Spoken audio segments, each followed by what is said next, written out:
फुले यांचा जन्म झाला होता 1831 3 जानेवारी आणि त्यांचा मृत्यू 10 मार्च 1897.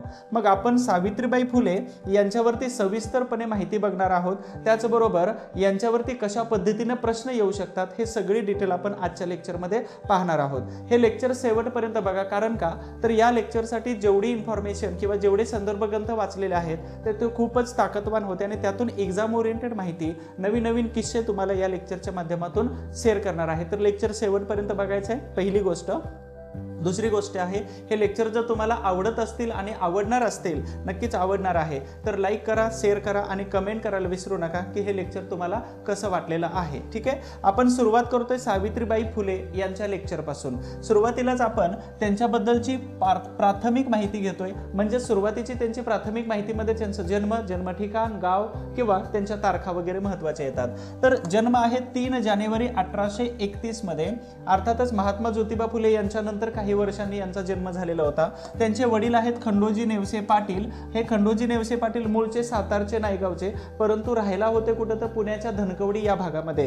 बरीच मुलं धनकवडीला सुद्धा अभ्यास करतात, म्हणजे त्या कात्रजच्या भागामध्ये सुद्धा अभ्यास करतात. इथं ते वास्तव्याला होते. यांना अपत्य होतं का तर यस होतं. हे निपुत्रिक म्हणायला आपल्यामध्ये हिंमत पण नाही एवढी आणि आपण म्हणू पण शकत नाही, आपल्याला ताकद पण नाही तेवढी किंवा आपल्याला तो अधिकार नाहीच आहे. तर यांचं अपत्य आहे डॉक्टर यशवंत फुले, जे दत्तक सुपुत्र होते. ठीक आहे, परंतु अपत्य यशवंत फुले यांची चळवळ होती मुलींची पहिली शाळा असेल किंवा मुलींसाठी शिक्षणाची गंगा किंवा शिक्षणाची जी मोठी शिदोरी आहे तर सावित्रीबाई फुले आणि त्याचबरोबर त्यांचे पती ज्योतिबा फुले या महात्मा फुले या फुले दाम्पत्यांनी मुलींसाठी शाळा सुरू केलेली होती. महत्वाचं, यांना पुरस्कार क्रांतिज्योती दिला जातो, हा सर्वमान्य आहे. त्याचबरोबर महाराष्ट्रातील पहिल्या मुख्याध्यापिका, महाराष्ट्रातील पहिल्या शिक्षिका, प्रसंगी अंगावरती सेन आणि प्रसंगी अंगावरती चिखल झेलून मुलींच्या शिक्षणासाठी अतोनात प्रयत्न करणाऱ्या या सावित्रीबाई फुले आहेत. मग माझं पहिल्यांदा नमन असेल सावित्रीबाई फुले यांना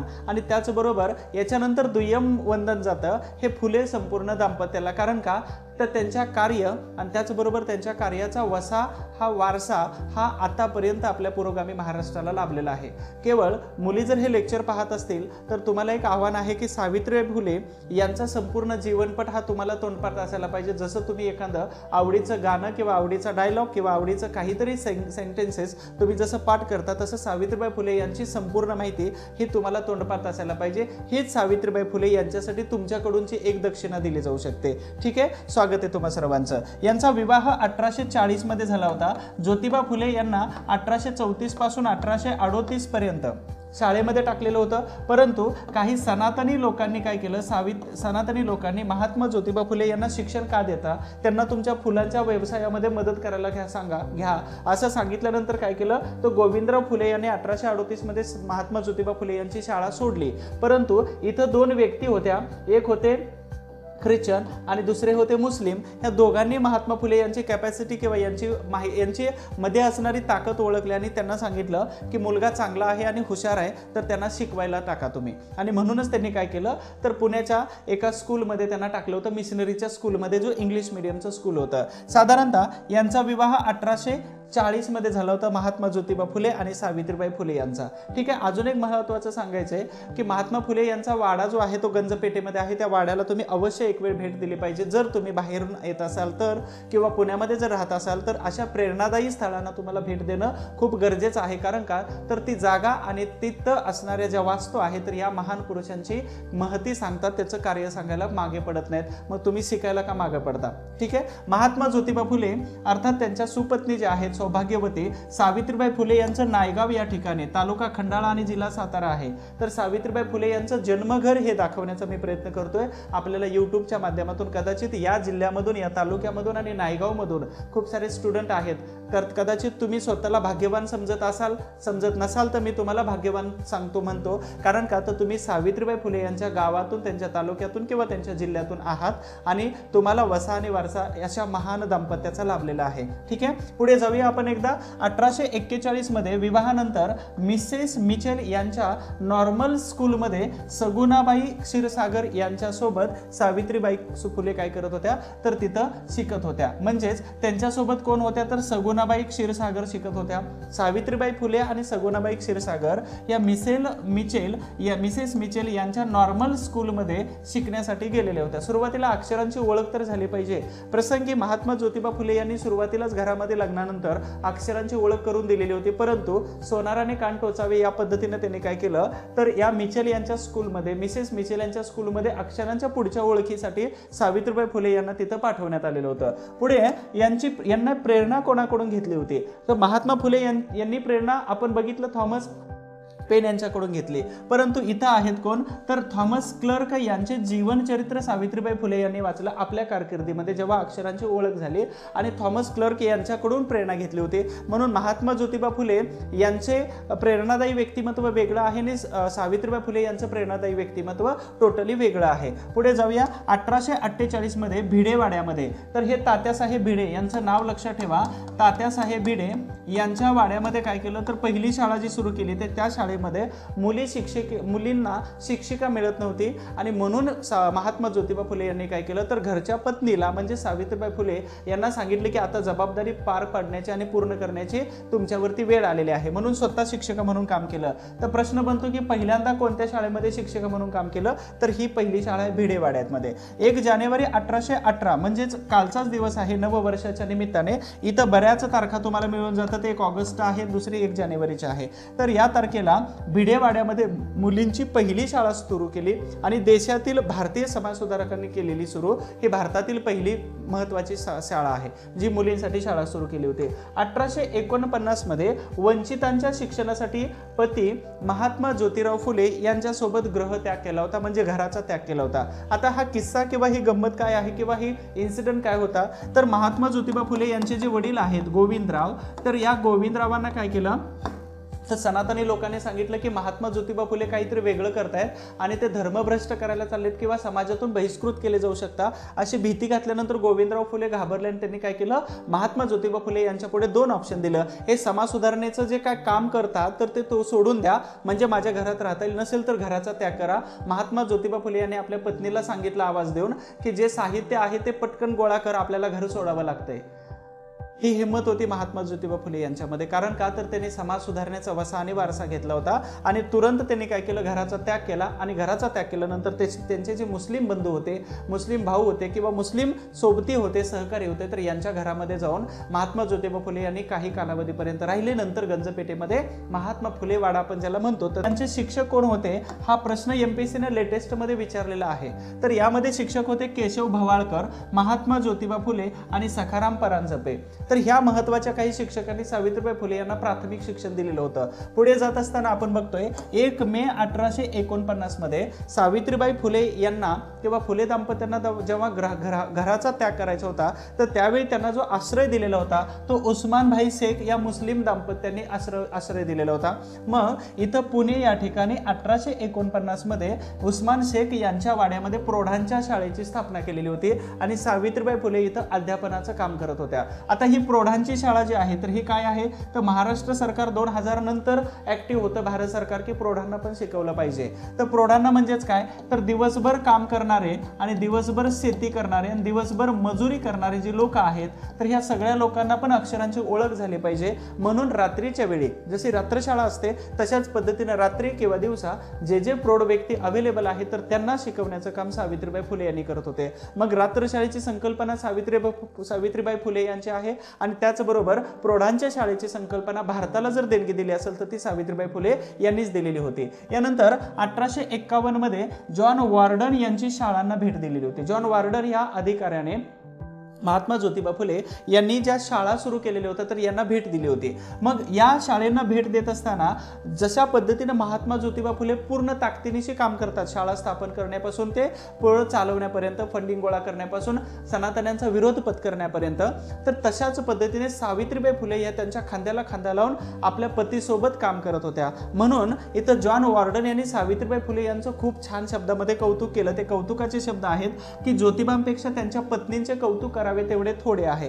कारण का तर या पत्नी त्यांचं काम ह्या सार्थकी लावत होत्या, बरोबर, आणि म्हणूनच इथं जॉन वॉर्डन यांनी सावित्रीबाई फुले यांचं कौतुक करावे तेवढे थोडंच आहे असं सांगितलं होतं. ही गोष्ट आहे 1851-52ची. विचार करा, त्या कालावधीमध्ये संपूर्ण जग तुम्हाला खायला उठलेलं असतं. अशा वेळी तुम्ही कुठेतरी जगण्याच्या उमेदीने काम करत असता, म्हणजे संपूर्ण जगाचा तुम्हाला विरोध होत असतो.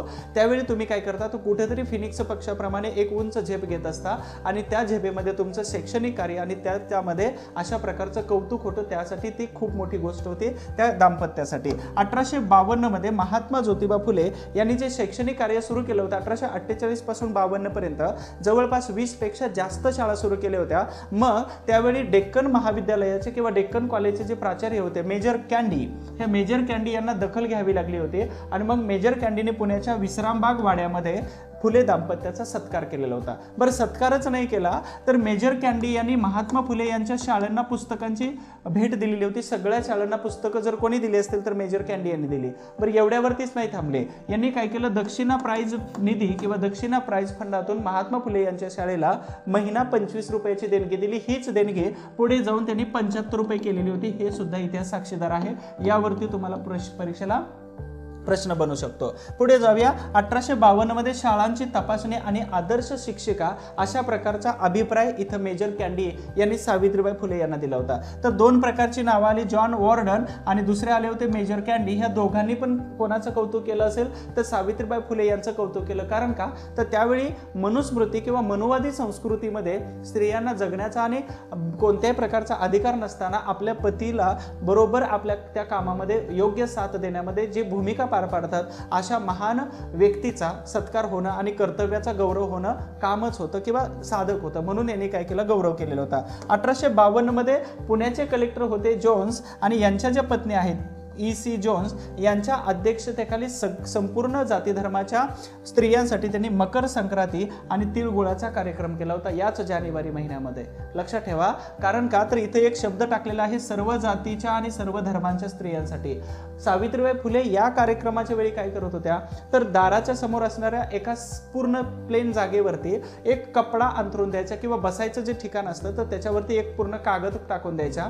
म्हणजेच तिथं येणाऱ्या ब्राह्मण स्त्रियांपासून मराठापर्यंत रामोशीपासून मांग महार संपूर्ण जाती धर्माच्या स्त्रिया ह्या कुठं उंच आणि उतार नसायला पाहिजे तर ते एकाच जागेमध्ये एकाच प्लेन कपड्यावरती बसतील. म्हणजेच काय तर इक्वॅलिटी, स्वातंत्र्य, समता आणि बंधुता याच्यामध्ये जी समानता आहे तर ही सावित्रीबाई फुले ह्या हळदी कुंकू आणि मकर संक्रांतीच्या निमित्ताने त्या स्त्रियांमध्ये ही बीजं रोवली जात होती. सावित्रीबाई फुले यांचं कामाचं कौतुक करत असताना आपण पुढे त्यांच्या माहितीचा संपूर्ण आढावा घेत आहोतच इथं. तर अस्पृश्यतेच्या विरोधामध्ये सावित्रीबाई फुले यांनी कशा पद्धतीनं काम केलं होतं तर भले ही शाळा आपण इतर जाती धर्मांच्या मुलांसाठी मुलींसाठी सुरू करतच आहोत, परंतु मागासलेल्या जाती जमातीमध्ये जर शिक्षण दिलं तर त्यांना त्यांच्यावर होणाऱ्या अन्यायाची जाणीव होऊन जाईल आणि जर जाणीव झाली तर तो अन्यायाच्या विरोधामध्ये पेटून उठल्याशिवाय राहणार नाही. म्हणजेच त्यांना नैसर्गिक अधिकार पुनर्प्राप्तीसाठी सावित्रीबाई फुले यांनी अस्पृश्यतेच्या विरोधामध्ये कामाला सुरुवात ही महात्मा ज्योतिबा फुले यांच्या सोबतच केलेली होती. मग कशा पद्धतीनं तर 1852 मध्ये वेताळ पेठेमध्ये, लक्षात ठेवा पुण्यामध्ये खूप साऱ्या पेठा आहेत, पूर्ण आठवडा तर भरतोच पण आठवड्याच्या व्यतिरिक्त खूप साऱ्या पेठा येऊन जातात. तर वेताळ पेठेमध्ये पहिल्यांदा मुलींची शाळा सुरू केली होती. मी तुम्हाला युट्यूबच्या किंवा वेगवेगळ्या गुगलच्या माध्यमातून हे सगळे फोटो दाखवण्याचा तंतोतंत प्रयत्न करतोय.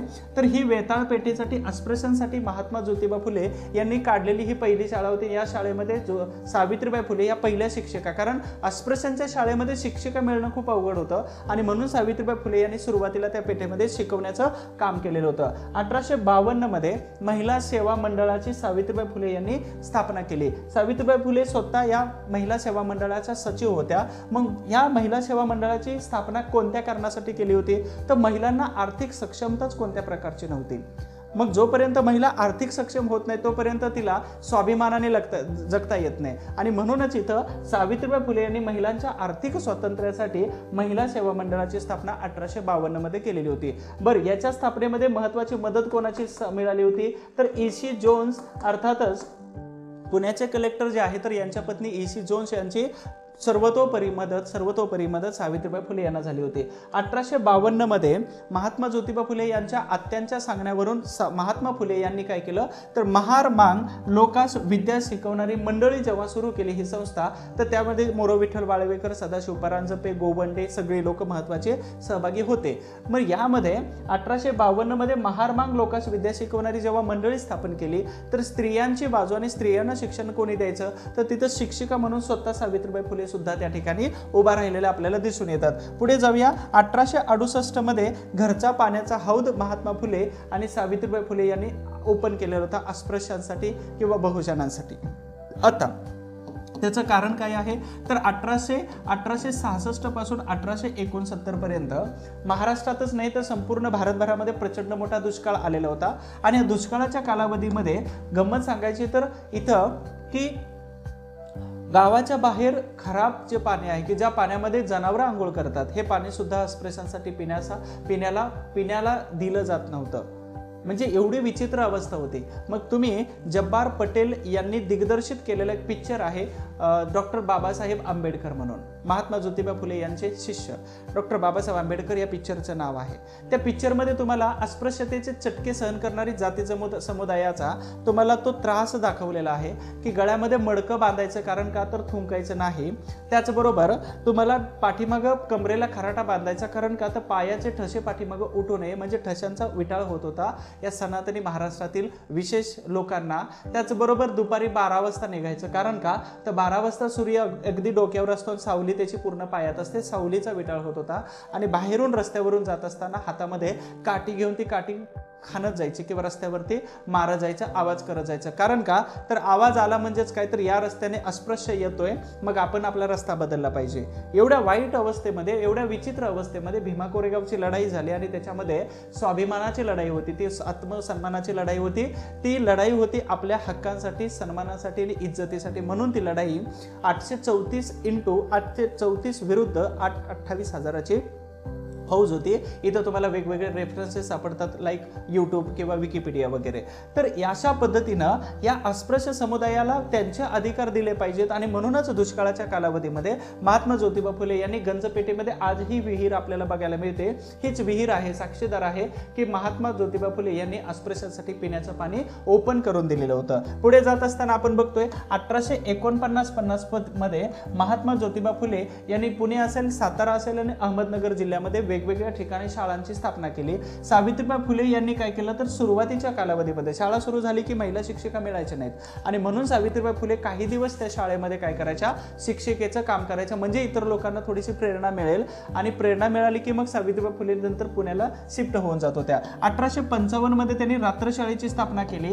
ही रात्रशाळा महात्मा ज्योतिबा फुले अर्थातच या फुले दाम्पत्याने सुरू केलेली पहिली रात्रशाळा आहे. या रात्रशाळेमध्ये शिकत होतो कोण कोण, दिवसभर काम करणारे कामगार होते, दिवसभर आपल्या शेतामध्ये राबणारे शेतकरी होते आणि दिवसभर मजुरी करणारे मजूर वर्ग होता. आणि यांना रात्रीचं अक्षरांची ओळख व्हावी त्याच्यासाठी जशी प्रौढांची शाळा तशाच पद्धतीने तर रात्रशाळेची स्थापना केली. आणि सावित्रीबाई फुले या रात्रशाळेमध्ये दिवसा म्हणजे प्रत्येक दिवशी 2 तास त्या शाळेमध्ये शिकवण्याचं काम करायचे, ती जबाबदारी त्यांच्यावरती होती. 1863 मध्ये महात्मा ज्योतिबा फुले यांनी जर बालहत्या प्रतिबंधक गृहाची स्थापना केली असेल तर त्याला सर्वात मोठा सपोर्ट हा सावित्रीबाई फुले यांचा होता. बघा, मी तुम्हाला इतर वेगवेगळ्या ठिकाणी सांगत असतो नेहमी की पुणेरी पाटी खूप प्रसिद्ध आहे सध्याची, परंतु त्यावेळी आपल्या घराच्या बाहेर अशा पद्धतीचं पाटी कोणी लावण्याची ताकद होऊ शकते का की विधवा स्त्रियांनो तुम्ही आमच्या घरामध्ये या, म्हणजे बालहत्या प्रतिबंधक गृहामध्ये या आणि बालहत्या प्रतिबंधक गृहामध्ये येऊन तुम्ही आपल्या बाळाचा सुखरूप जन्म द्या. बाळाला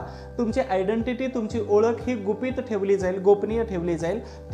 तुम्ही बाळाला इथंच ठेवू शकता किंवा घेऊन जाऊ शकता, पहिला नियम आहे, किंवा वेगवेगळ्या अटी होत्या. आणि अशा केल्यानंतर तुमचं सासरचं आणि माहेरचं हे दोन्ही ठिकाणचं नाव हे तुम्ही व्यवस्थित आहे अशाच पद्धतीने ठेवू शकता. कोणत्याही प्रकारचं तुमच्या इज्जत असेल, तुमचा स्वाभिमान असेल, आत्मसन्मान असेल, त्याच्यावरती प्रश्नचिन्ह उभं राहणार नाही. हे महात्मा फुले यांच्या घरावरची पाठी होती. आणि त्याला सर्वात मोठा सपोर्ट जर कोणाचा असेल तर सावित्रीबाई फुले यांचा होता. मग तिथं येणाऱ्या ज्या स्त्रिया होत्या त्या बाळंत व्हायच्या, बाळ तिथंच ठेवायच्या आणि त्याचं संगोपन या सावित्रीबाई फुले स्वतः करायच्या.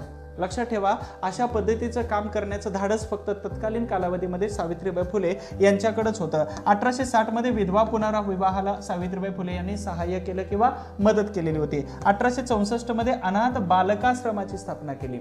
आता हे अनाथ बालकाश्रम प्रकार काय, परीक्षेला आलेला प्रश्न आहे, बालिकाश्रम आणि बालकाश्रम. तर लक्षात ठेवा, महर्षी कर्वे जे आहे तर हे बालकांसाठी काम नव्हते करत, तर हे महिलांसाठी काम करत होते. म्हणजेच ते बालिकाश्रमाची स्थापना त्यांनी केलेली होती. परंतु इथं महात्मा फुले जे आहे तर यांना माहित नव्हतं की एखाद्या गरोदर असणाऱ्या विधवा स्त्रीच्या पोटामध्ये मुलगा आहे की मुलगी आहे, आणि म्हणून याची स्थापना जी आहे तर ही बालकाश्रम या फॉर्मॅटमध्ये आपल्याला परीक्षेमध्ये लिहिता येऊ शकते. जोड्या लावाला हाच प्रश्न आला होता, तुम्ही सगळ्यांनी तो सोडवलेला आहे 2022 मध्ये झालेल्या परीक्षेत. तर अशा पद्धतीने अनाथ बालिकाश्रमाचे हे अनाथ बालिकाश्रम पुणे या ठिकाणी सुरू केलं, आणि त्याचबरोबर पंढरपूर या ठिकाणी सुद्धा त्यांनी सुरू केलेलं आपल्याला दिसून येतं. पुढे जाऊया आपण थोडंसं, सावित्रीबाई फुले यांच्या सहकारी कोण कोण होत्या ते सुद्धा पाहणं गरजेचं आहे. तर फातिमा शेख आहेत. फातिमा शेख म्हणजेच कोण, तर उस्मान शेख यांच्या पत्नी आहेत, आणि या उस्मान शेख यांच्या पत्नीने सावित्रीबाई फुले यांच्या सोबत सुरुवातीला शिक्षिका म्हणून काम केलेलं होतं. दुसऱ्या शिक्षिका आहेत शांताबाई चौधरी, सरस्वतीबाई गोवंडे म्हणजे सदाशिव गोवंडे जे आहेत तर यांच्या पत्नी सरस्वतीबाई गोवंडे, सगुणाबाई क्षीरसागर आणि सरस्वतीबाई जोशी ह्या वेगवेगळ्या स्त्रिया सावित्रीबाई फुले यांच्या एक वेळच्या सहकारी शिक्षिका होत्या. ठीक आहे, फक्त मैत्रिणी नव्हत्या तर शिक्षिका होत्या. मग मला मुलींना हे सांगायचे की आपल्या मैत्रिणी हे अशाच पद्धतीच्या असायला पाहिजेत की जशा सावित्रीबाई फुले यांच्या सहकारी होत्या. ठीक आहे, आपल्या प्रगतीबद्दल नेहमी आपल्या सर्कलमध्ये बोलणारे मित्र आणि मैत्रिणी ठेवा. सत्यशोधक समाजाचं कार्य आणि काय पद्धत आहे. सावित्रीबाई फुले यांना नेहमी महात्मा ज्योतिबा फुले यांच्यासोबतच शिकलं जातं आणि वाचलं जातं, परंतु आपण या लेक्चरच्या माध्यमातून तुमच्यापर्यंत इत्यंभूत आणि वेगळी इन्फॉर्मेशन देण्याचा तंतोतंत प्रयत्न करतोय. लेक्चर शेवटपर्यंत बघा, तुमच्यापर्यंत खूप चांगल्या पद्धतीची एक माहिती देऊन जाते. तुम्ही 9 वर्षाचं काहीतरी प्लान केला असेल, 9 वर्षाचं काहीतरी प्रॉमिस केलं असेल, त्याच्यामध्ये हे पण प्रॉमिस करा की जी इन्फॉर्मेशन तुम्हाला ॲक्युरेट दिली जाते ती शेवटपर्यंत बघायचं आहे.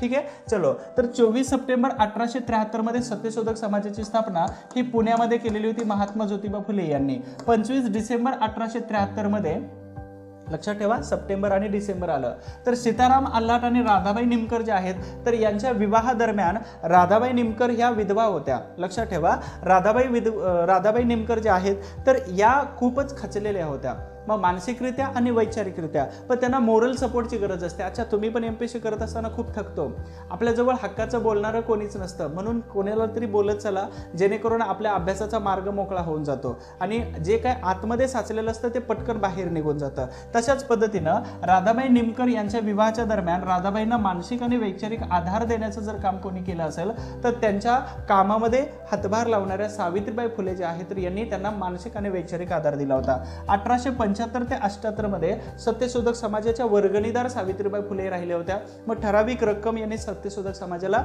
देव केलेली होती. 1891 मध्ये 1890 नंतर महात्मा ज्योतिबा फुले यांच्या निधनानंतर 1891 मध्ये सासवड या ठिकाणी पहिलं सत्यशोधक समाजाचं अधिवेशन झालेलं होतं. या अधिवेशनाच्या अध्यक्षा स्वतः सावित्रीबाई फुले या राहिलेल्या होत्या. त्यानंतर 1893 ला सत्यशोधक समाजाचं अधिवेशन झालं आणि त्या अधिवेशनाच्या अध्यक्ष सुद्धा सावित्रीबाई फुलेच राहिल्या होत्या. मग याचमध्ये सत्यशोधक समाजाचं नाव बदलण्याचा जो प्रस्ताव आहे हा प्रस्ताव मात्र इथं काय केला होता तर विश्रामरामजी घोले यांनी मांडलेला होता. पुढे जाऊया थोडंसं.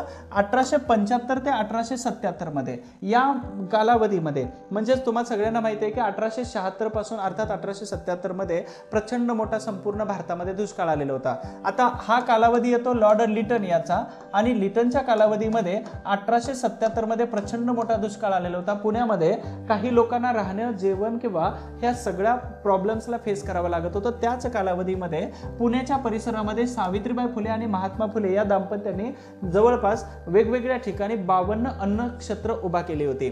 आणि या अन्नक्षेत्रामध्ये स्वतः सावित्रीबाई फुले या जेवण बनवण्याचं काम सुद्धा करत होत्या. आणि सगळी 52 अन्नक्षेत्र जे आहेत हे सत्यशोधक समाजाच्या वतीने चालवली जात होते. मग याच्यामध्ये हे दुष्काळ निवारणाचं कामाचं नेतृत्व महात्मा फुले आणि फुले दाम्पत्याने आपल्या खांद्यावरती पेललेलं होतं. मग याच्यामध्ये यांना मदत कोण करत होते तर डॉक्टर शिवप्पा हे महात्मा ज्योतिबा फुले यांना सर्वतोपरी मदत करत होते, यांच्यावरती प्रश्न विचारलेला आहे या नावावरती, हे नाव लक्षात ठेवा.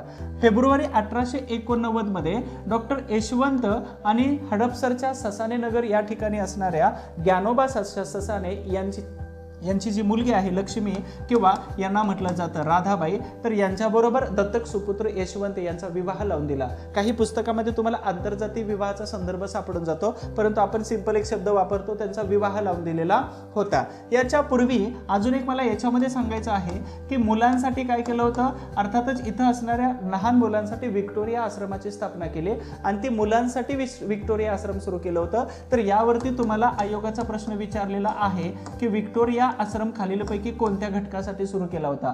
तर हा व्हिक्टोरिया आश्रम मुलांसाठी, म्हणजेच मुलं किंवा मुली यांच्यासाठी सुरू केला होता. इथे एक तुमचा प्रश्न 100% बनून जातो. 28 नोव्हेंबर 1890 मध्ये महात्मा ज्योतिबा फुले यांचं जेव्हा निधन झालं, तर त्यावेळी दीनबंधू असेल, त्याचबरोबर दीनबंधू ऑलरेडी नारायण मेघाजी लोखंडे मुंबईमधून चालवतच होते, परंतु महात्मा ज्योतिबा फुले यांचं अधुरं जे काम आहे तर सावित्रीबाई फुले यांनी ते पूर्णत्वास नेण्यास आपल्या पद्धतीनं 1897च्या 10 मार्च पर्यंत पूर्ण ताकदीने काम करायला सुरुवात केली होती. मग यामध्ये पुस्तक राहिलेलं प्रकाशित करणे असो किंवा महात्मा फुले यांचं सत्यशोधक समाजाचं काम असो किंवा आंतरजातीय विवाहाला समर्थन असो किंवा संमती वयाचा कायदा असो, तर अनेक सामाजिक घटकांमध्ये सावित्रीबाई फुले यांचं अधुरं काम महात्मा फुले यांचं पुढे चालवलेलं होतं. त्यानंतर बालहत्या प्रतिबंधक ग्रह 1863 मध्ये सुरू केलं होतं. आपल्याच घरामध्ये बालहत्या प्रतिबंधक ग्रह सुरू केलं आणि त्याचबरोबर इथं बालकाश्रमाची स्थापना, मी परत एकदा हेच शब्द मुद्दाम टाकतोय, बालकाश्रमाची स्थापना सुद्धा तिथं केली होती. आता याच दरम्यान बालकाश्रम आणि प्रतिबंधक ग्रह का, तर त्यांना एक मुलगी, एक विधवा अशा पद्धतीत दिसलेली होती त्यांना, की इव्हन बालविवाहाची प्रथा खूप मोठी अस्तित्वात होती. आणि बालविवाहाच्या प्रथेमुळे इथं गंमत काय होती, तर ही 6 ते 10 वर्षाची असताना तिचा विवाह हा 30 ते 50 वर्ष किंवा 60 वर्षाच्या एका व्यक्तीबरोबर लावला जात होता. आणि मग इथं प्लस जर 20 केले तर हा व्यक्ती ढगात जाणार आहे, ठीक आहे. आणि मग इथं प्लस जर 20 केलं तर ही 30 ची होणार आहे मुलगी किंवा इथं साधारणतः 26 ची होणार आहे. मग ऐन यौवनात असताना त्या मुलीकडून एखादं चुकून वेगळं जर पाऊल पडलं तर मग इथं काय होणार आहे की अशा पद्धतीनं त्या मुलीच्या सासरची आणि माहेरची दोन्ही ठिकाणची काय होणार आहे, तर अब्रूचं नुकसान होऊ शकतं. आणि म्हणूनच इथं अशा मुली काय करत होत्या, तर स्वतःचा बळी देत होत्या किंवा स्वतः सुसाईड करत होत्या, स्वहत्या करत होत्या.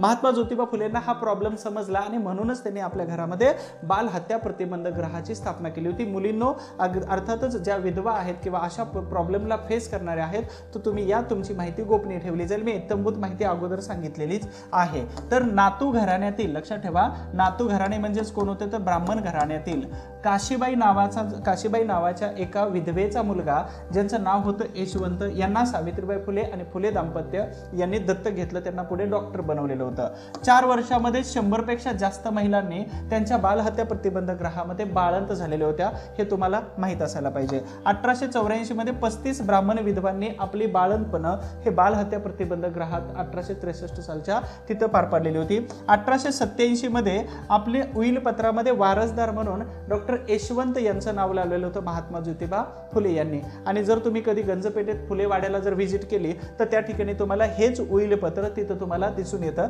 यामध्ये सांगितलेलं आहे काय, तर वेगवेगळ्या प्रकारची संपत्ती आणि वेगवेगळ्या प्रकारची माझी जी मालमत्ता आहे स्थावर जंगम, तर याचा वारसदार फक्त आणि फक्त यशवंत असतील, ठीक आहे, इतर कोणीही नाही. परंतु महात्मा ज्योतिबा फुले यांची इच्छा होती की मला महात्मा फुले वाड्यामध्येच दफन करावं किंवा एक संदर्भ वाचत होतो त्यामध्ये आलं वाचनामध्ये, परंतु ती इच्छा काही पूर्ण झाली नव्हती. दुसरी गोष्ट, जे महात्मा फुले यांच्या अंत्यविधीच्या वेळी पुढं एक मडकं घेऊन चालण्याची एक प्रथा असते आपल्या हिंदू धर्मामध्ये.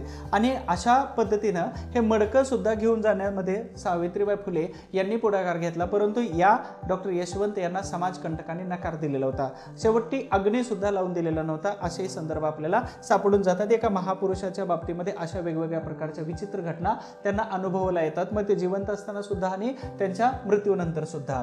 तर सावित्रीबाई फुले या त्या काळी समाजाकडून अवहेलना कशा पद्धतीनं होत होती, समाजाकडून विटंबना कशा पद्धतीनं त्यांची होत होती. तर पुढे पुढे शाळेत मुलींची संख्या खूप जास्त वाढत होती.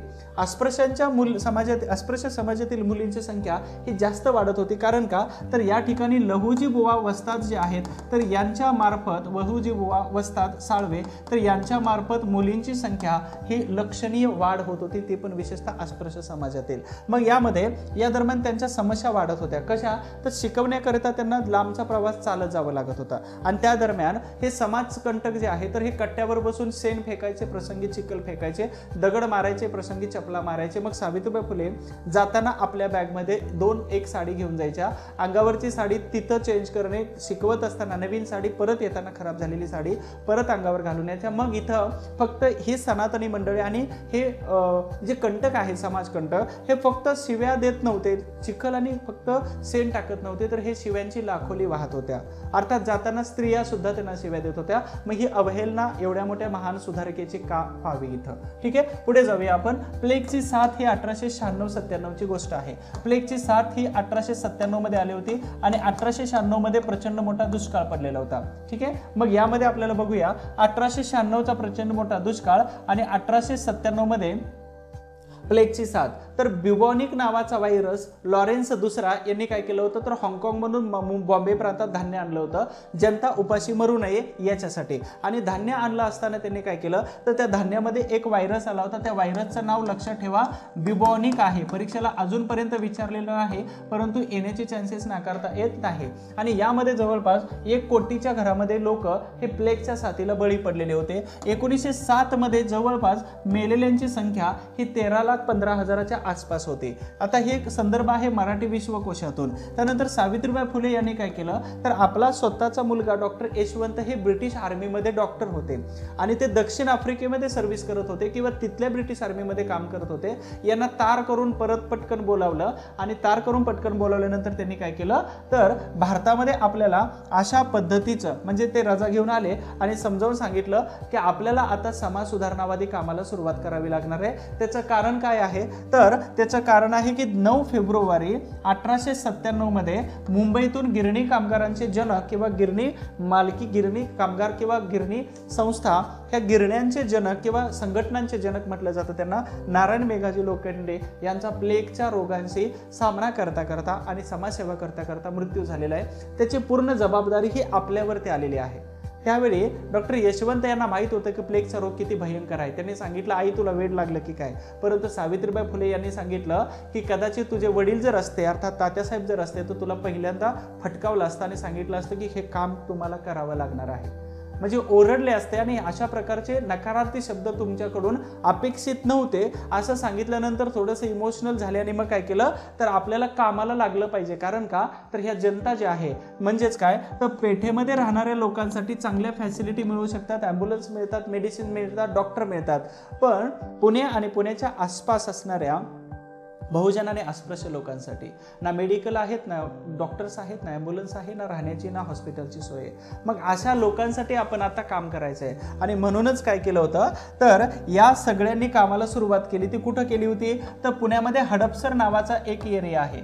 ठीक आहे, माझं भाग्य आहे की मी अशा एरियामध्ये राहतो की महात्मा ज्योतिबा फुले यांचं शैक्षणिक कार्य आणि त्याचबरोबर सावित्रीबाई फुले यांचं वैद्यकीय कार्य याचा सर्वात मोठा साक्षीदार असणारा तो भाग आहे. तर हडपसर एरियामध्ये ससाने नगर नावाचा एक भाग आहे छोटासा. आणि यामध्ये अर्थातच इथं एक अफवा पसरवली होती की ती देवीच्या रोगाची साथ आहे. ठीक आहे, ऍक्च्युली ती प्लेगची साथ होती. मग यशवंत फुले जे आहे तर यांचे सासरे ज्ञानोबा कृष्णाजी ससाने यांनी काय केलं, तर आपली जमीन जी होती ती जमीन त्यांना काय केली, हॉस्पिटलसाठी दिली. आणि त्या हॉस्पिटलसाठी दिलेल्या जमिनीमध्ये त्यांनी झोपडी वजा हॉस्पिटल्स उभा केलं, म्हणजे छोटे छोटे झोपड्या सुरू केल्या. कारण का, तर एकाच झोपडीमध्ये अनेक रुग्ण आपल्याला ठेवता येत नाहीत, कारण प्लेगची साथ परत एकदा पसरू शकते आणि जास्त प्रमाणामध्ये पसरू शकते. अशा पद्धतीनं हडपसरच्या त्या मोकळ्या जमिनीवरती इथं सावित्रीबाई फुले आणि डॉक्टर यशवंत यांनी झोपडी वजा हॉस्पिटल सुरू केलं. खरंच ॲक्च्युली सांगायचं तर ह्या गोष्टी खूपच इमोशनली आहेत. आणि त्यावेळचं हे काम फक्त याच लोकांनी करू जाणं आता नंतर कोणाला कडून हे होणं शक्य नाही. तर प्लेगची लागण कशा पद्धतीनं झाली होती. सावित्रीबाई फुले यांनी काय केलं तर मुंडवा या भागामध्ये पांडुरंग बाबाजी गायकवाड नावाचा एक महार समाजातील मुलगा होता. तो 8 वर्षाचा होता, केवळ 8 वर्षाचा होता. सावित्रीबाई फुले रोज काय करायच्या तर घराच्या बाहेर निघायच्या आणि ज्या ज्या अस्पृश्य किंवा बहुजन समाजामध्ये ते ज्यांना डॉक्टर नाहीत, मेडिकल नाही, हॉस्पिटल नाही, ॲम्ब्युलन्स नाही आणि मेडिसिन्स अवेलेबल नाही, ट्रीटमेंट नाही, अशा लोकांना ते उचलायचं आणि त्या झोपडीवजा हॉस्पिटलमध्ये आणायचं आणि तिथं डॉक्टर यशवंत त्यांना मदत करत होते किंवा त्यांना वैद्यकीय सेवा पुरवत होते आणि सावित्रीबाई फुले रुग्णांना आणण्याचं काम करत होते. एक दिवस असा आला की त्या दिवशी मुंडव्यापासून जवळपास 8 किलोमीटर पर्यंत सावित्रीबाई फुले यांनी डॉक्टर यशवंत यांच्या मार्गदर्शनाखाली ट्रीटमेंट करण्यासाठी इथं पांडुरंग बाबाजी गायकवाड नावाच्या महार समाजातील एका 8 वर्षाच्या मुलाला खांद्यावरती टाकलं आणि खांद्यावरती टाकून त्या 8 किलोमीटरचा प्रवास चालत आल्यानंतर संध्याकाळी त्यांना जाणवलं की आपल्याला सुद्धा प्लेगची लागण झालेली आहे. म्हणजे समाजसेवा करता करता आपण ही त्या समाजामध्ये विलीन होऊन जाणं याच्यासारखं सौभाग्याचं काम दुसरं कोणतंच नाही. तर अशा पद्धतीनं मुंडव्याच्या दलित वस्तीतील पांडुरंग हा होता. जवळपास त्यांचं वय होतं 8 वर्षाचं आणि 11 वर्षाचं वय होतं आणि ह्या 11 वर्षाच्या पांडुरंगाला त्यांनी चादरीमध्ये गुंडाळलं आणि सावित्रीबाई फुले यांनी काय केलं तर ससाणे नगरपर्यंतचा 8 किलोमीटरचा मुंडवा ते ससाणे नगरचा हा एरिया किंवा तो जो भाग होता तो पायाखाली तुडवत त्या तिथं दाखल झाल्या. आणि क्रांतिज्योती सावित्रीबाई फुले जे आहेत तर यांनी काय केलं तर शेवटच्या अखेरपर्यंत त्यांनी रुग्णावरती सेवा करण्यामध्ये आणि रुग्णांची सेवा करण्यामध्ये आपलं आयुष्य अगदी दावणीला लावलेलं होतं. अगदी यशवंत डॉक्टर यांच्या मदतीनं रुग्णावरती सेवा किंवा रुग्णावरती ट्रीटमेंट करण्याचं हे शेवटचं काम करत होत्या. अशाच पद्धतीनं त्यांचा जो मृत्यू आहे तर तो 10 मार्च इथं 1897 मध्ये प्लेगच्या साथीनं झाला. बरं, एवढ्यावरतीच डॉक्टर यशवंत थांबले का? या देशाने किंवा या महाराष्ट्राने महान समाजसेविकेला या 10 मार्च रोजी हरवलेलं होतं. ठीक आहे, आपल्यातून त्या नव्हत्या किंवा संपलेल्या होत्या, परंतु डॉक्टर यशवंत यांना वाटलं की आपल्या आईने जे काम सुरू केलेलं होतं त्या कामाला परत एकदा आपण सुरुवात केली पाहिजे आणि म्हणून 1905 मध्ये पुन्हा एकदा प्लेगची साथ आली, पसरायला लागली. त्यावेळी डॉक्टर यशवंत यांनी आपल्या जीवाची पर्वा नाही केली किंवा झालेलं पूर्वाश्रमीचं जे काय दुःख होतं हे सगळं झिटकारलं आणि समाजसेवेचा वसा आणि वारसा आपल्या आई आणि वडिलांसारखा त्यांनी पुन्हा एकदा चालू ठेवला. आणि 13 ऑक्टोबर 1905 मध्ये प्लेगच्याच साथीमध्ये डॉक्टर यशवंत यांचं निधन झालेलं होतं. राहिल्या त्या एकट्या फक्त राधाबाई किंवा लक्ष्मीबाई, ज्या फुलेवाड्यामध्ये अखेरचा श्वास तिथं घेत होत्या. अर्थातच त्यांना जेवणासाठीचे सुद्धा पैसे नव्हते. त्यावेळी सावित्रीबाई फुले आणि महात्मा ज्योतिबा फुले यांचं लिहिलेलं साहित्य त्यांनी रद्दीमध्ये विकलं प्रसंगी आणि काही दिवस आपला उदरनिर्वाह चालवला. परंतु एक दिवस असा आला की त्यांना खाण्यापिण्याचं सुद्धा खूप मोठे प्रॉब्लेम सुरू झाले. एव्हन त्यांनी देह तिथंच ठेवला महात्मा ज्योतिबा फुले यांच्या सुनेने आणि शेवटी महानगरपालिकेने त्यांचा अंत्यविधी हा केलेला होता. तर ही महान पुरुष असताना सावित्रीबाई फुले यांची ग्रंथसंपदा पाहणं खूप गरजेचं आहे. मग ग्रंथसंपदेमध्ये तुम्हाला प्रश्न विचारतात की खालीलपैकी कोणते ग्रंथ सावित्रीबाई फुले यांनी लिहिलेले होते. तर काव्य फुले 1854 मध्ये, त्यामध्ये टोटल 41 कविता आहेत आणि 41 कवितांपैकी सर्वात सुंदर जी कविता आहे तर शिवदर्शन ही नावाची कविता आहे. तर काव्य फुले कथासंग्रह किंवा त्यांचा कविता संग्रह. 52 कशी सुबोध रत्नाकर 1892 मध्ये लिहिलेला होता हा कविता. मातोश्री सावित्रीबाईंची भाषणे म्हणजे विषय काय असायचे त्यांच्या भाषणामध्ये तर उद्योग, कर्ज, व्यसन, सदाचार आणि विद्यादान हे विषय असायचे. त्याच्यावरती जबरदस्त भाषणं गाजलेली होती. संपादक होते नारो बाबूजी महाखट पानसरे पाटील, हे एकच नाव आहे. त्यांनी हे प्रकाशित केलेलं होतं. सावित्रीबाई यांची भरणे आणि गाणी ही खूपच प्रसिद्ध आहेत. त्याचबरोबर महात्मा ज्योतिबा फुले यांची जी भाषणं होती तर ह्या भाषणांचं संपादक पद किंवा भाषणं संपादक करण्याची जबाबदारी सावित्रीबाई फुले यांच्याकडे होते. 1856 मध्ये त्यांच्या भाषणांचं संपादक सावित्रीबाई फुले यांनी केलं होतं. छत्रपती शिवाजी महाराज आणि त्याचबरोबर कोल्हापूरच्या राजगादीवरील असणाऱ्या ताराराणी ज्या आहेत तर यांची काव्य रचना यांच्यावरती सावित्रीबाई फुले यांनी केली होती.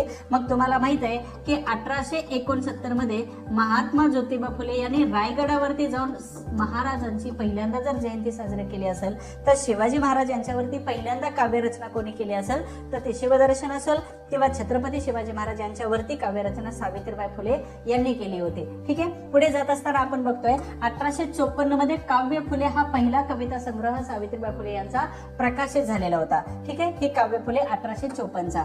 पुढे जाऊया अजून. काव्य फुले हे नाव अतिशय समर्पक होतं. आता काव्य आणि फुले, मग तुमच्या लक्षात आलं असेल की इथं फुले का म्हटलेलं आहे, तर यांच्या नावातच फुले हा शब्द एकाच वेळी दोन गोष्टी स्पष्ट करतो. मग दोन गोष्टी कोणकोणत्या आहेत? फुले हे नाव त्यांच्या घराण्याने म्हणजेच वडिलोपार्जित फुलांचा जो व्यवसाय होता, ऍक्च्युली महात्मा ज्योतिबा फुले यांचं आडनाव मूळ गोरे होतं, परंतु फुलाचा व्यवसाय करत होते आणि म्हणून त्यांचं नाव फुले झालेलं होतं. तर वडिलोपार्जित फुलांचा व्यवसाय होता, अशा पद्धतीने त्यांना फुले नाव मिळालं. आणि त्याचबरोबर महात्मा ज्योतिबा फुले यांच्या भावविश्वामध्ये किंवा त्यांच्या सहजीवनामध्ये असल्यामुळं त्यांचं फुले आडनाव हे सावित्रीबाई फुले यांना परत एकदा साजेसं झालेलं होतं, म्हणून फुले हा शब्द त्यांनी वापरलेला होता.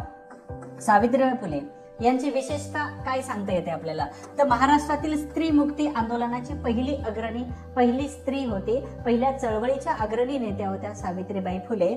महाराष्ट्रातील पहिली स्त्री शिक्षिका आणि पहिली मुख्याध्यापिका म्हणून सावित्रीबाई फुले यांचाच गौरव केला जातो. त्यांचा जन्मदिवस जो आहे तर हा स्त्री मुक्ती दिन म्हणून पाळण्यात येतो, साजरा केला जातो. म्हणूनच तुम्हा सर्व महिला, मुली आणि स्त्रिया यांचं कर्तव्य आहे की कमीत कमी आपल्याला आपल्या घरामध्ये किंवा आपल्या जवळपास त्यांचे फोटो जरी नाही लावता आले किंवा नाही ठेवता आले, मला माहिती आहे तुमच्या घरी खूप साऱ्या जेवढ्या मुली पाहतात तुमच्या घरी फोटो आहेतच सावित्रीबाई फुले यांचा, आणि तो त्यांच्या कार्याचा गौरव म्हणून आपण काय करतोय, ते तुमच्या उद्धारकर्त्या आहेत म्हणून तुम्ही त्यांच्या कार्याचा गौरव करून त्यांचा फोटो लावलेला आहे आणि त्याचं सकाळ संध्याकाळ दर्शन घेत असतं जेव्हा आपण घरामध्ये राहता. ठीक आहे, परंतु आपले प्राथमिक कर्तव्य काय राहतं की त्यांची संपूर्ण माहिती आपल्या डोक्यामध्ये फिट असायला पाहिजे.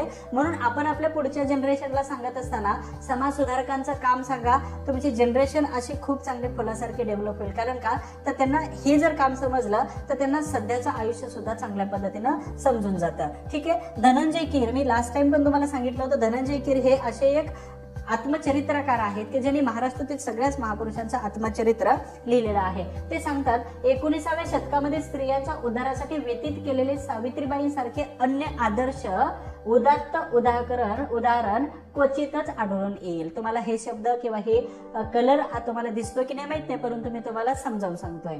आणि पंडिता रमाबाईंचे पांडित्य आणि भरारी त्यांच्या ठाई नसेल, परंतु मांगल्य, धडाडी, निर्व्याज मानवता याबाबत पंडिता रमाबाई यांची बरोबरी त्या कधीच करू शकलेल्या नव्हत्या. म्हणून सावित्रीबाई फुले या इतर समाज सुधारकांच्या बाबतीमध्ये कितीतरी श्रेष्ठ ठरतात आणि म्हणूनच आपण इतर समाज सुधारकांच्या बाबतीमध्ये किंवा तुलनेमध्ये सावित्रीबाई फुले यांना सर्वोच्च किंवा अग्रणी असं म्हणतो. पुढे आहेत अजून एक व्यक्ती, सत्यशोधक पंढरीनाथ सीताराम पाटील. काय सांगतात, तर सावित्रीबाईंच्या भारतीय स्त्रियांच्या उत्थानासाठी केलेल्या सर्वोदय कार्याची जी तुलना आहे, तर तुलना करता येण्यासारखी उदाहरणं 19व्या शतकातच काय 18व्या शतकात मध्ये सुद्धा आपल्याला सापडणार नाहीत, असं सत्यशोधक इथं पंढरीनाथ सीताराम पाटील यांनी सावित्रीबाई फुले यांच्या कार्याचा गौरव केलेला आहे. थोडं पुढे जात असताना डॉक्टर माळी स्त्री मुक्ती आंदोलनाच्या पहिल्या नेत्या म्हणून त्यांचा गौरव करतात. लक्ष्मण कराळे ह्या ज्या आहेत तर ह्या अगदी सावित्रीबाई फुलेंचा विद्यार्थी होता लक्ष्मण कराळे. ठीक आहे, तर सावित्रीबाईंसारखी दयाळू प्रेमळ अंतःकरणाची स्त्री अजूनपर्यंत माझ्या आयुष्यामध्ये मी पाहिलेली नाही. ती आपल्या आईपेक्षा जास्त आपल्यावरती प्रेम करतात. हे इथं लक्ष्मण कराळे यांचं अर्थात विद्यार्थी आहेत आणि त्यांचं वाक्य होतं. डॉक्टर बाबा आढाव काय सांगतात, तर सावित्रीबाईंचे संपूर्ण जीवन हे क्रांतिकारक होते आणि त्याच्यातून खूप मोठी प्रेरणा आपल्याला घेता येऊ शकते. गबा सरदार काय सांगतात, चूल आणि मूल यात गुंतून न पडता घराचा उंबरठा ओलांडणारी व सामाजिक कार्यामध्ये भाग घेणारी स्त्री म्हणजेच सावित्रीबाई फुले होते. अशा पद्धतीने ह्या व्यक्तींनी महान समाज सुधारकेचा केलेला हा छोटासा एक मोठा गौरव होता, जो आपल्या छोट्याशा याच्यामध्ये सांगितला होता. सावित्रीबाई फुले आणि फुले दाम्पत्य यांच्याशी संबंधित असणारी काही ठिकाणं मी तुम्हाला या व्हिडिओच्या माध्यमातून दाखवण्याचा प्रयत्न करतोय आणि ह्या ठिकाणांना जर तुम्ही व्हिजिट केली तर स्वतःला धन्य मानण्यामध्ये काहीही व्यर्थ नाही. तर महात्मा फुलेवाडा हाच आहे की ज्याच्यामध्ये पवित्र स्मृती, पवित्र आठवणी आणि पवित्र जागा आहे की त्यांच्या कार्याची अजून सुद्धा आपल्याला कुणकुण लागून जाते. सावित्रीबाई फुले यांचा ज्या ठिकाणी जन्म झाला होता हे नायगावचं ठिकाण आहे, नायगावचं घर आहे. महात्मा फुले आणि सावित्रीबाई फुले दाम्पत्याने अखंड भारतातील स्त्रियांना स्त्रियांना बांधली जाणारी जी गुलामगिरीच्या बेड्या होत्या तर हे तोडण्याचं काम जिथून केलं होतं हाच आहे भिडेवाडा. हा भिडेवाडा.